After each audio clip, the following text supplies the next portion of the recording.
वालिद से मोहब्बत भी और नफ़रत भी। हैरत अंगेज़ बातें, उसामा बिन लादेन का बेटा अचानक सामने आ गया।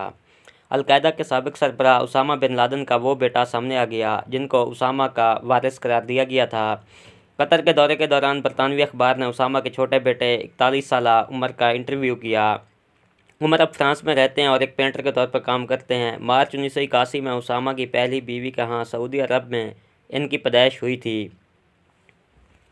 इंटरव्यू में उमर ने दावा किया कि उनके बाबा उन्हें उनके नक्शे कदम पर चलने की ट्रेनिंग दे रहे थे। वो बचपन में अफ़गानिस्तान में फायर गन बना रहे थे और अपने कुत्तों को कीमियाई हथियारों के तौर पर इस्तेमाल कर रहे थे। उन्होंने कहा कि उनके बाबा उन्हें अपना काम जारी रखने के लिए चुन लिया था। ताहम मैंने सितंबर 2001 में न्यूयॉर्क में होने वाले हमले से एक माह कबल अप्रैल में अफ़गानिस्तान छोड़ने का फ़ैसला कर लिया था।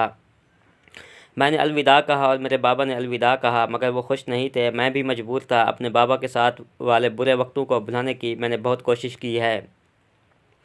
मैंने अपने वालिद को कीमियाई तजर्बे करते हुए अपनी आंखों से देखा, जो उन्होंने मेरे पालतू कुत्तों पर किया, जिसे देखकर मैं खुश नहीं था।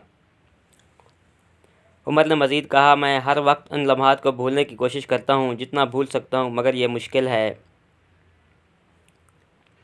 उन्होंने बताया कि उन्हें उनके वालिद ने कभी अल-कायदा ज्वाइन करने का नहीं कहा, ताहम उन्होंने ये ज़रूर कहा था कि मैं उनके काम को जारी रखने के लिए चुना गया हूँ। जब मैंने उन्हें यह कहा कि मैं इस ज़िंदगी के लिए मौजू नहीं हूँ, तो वो मायूस हो गए। जब उनसे पूछा गया कि आपको क्यों मुंतखब किया गया इस काम के लिए, तो उन्होंने कहा कि मुझे नहीं मालूम। शायद इसलिए कि मैं ज़्यादा ज़हीन था, इसलिए मैं आज ज़िंदा हूँ। उमर का ख्याल है कि उनका फ़न बतौर पेंटर थेरापी की तरह है और उनका पसंदीदा मौजू अफ़गानिस्तान में 5 साल रहने के बाद पहाड़ हैं।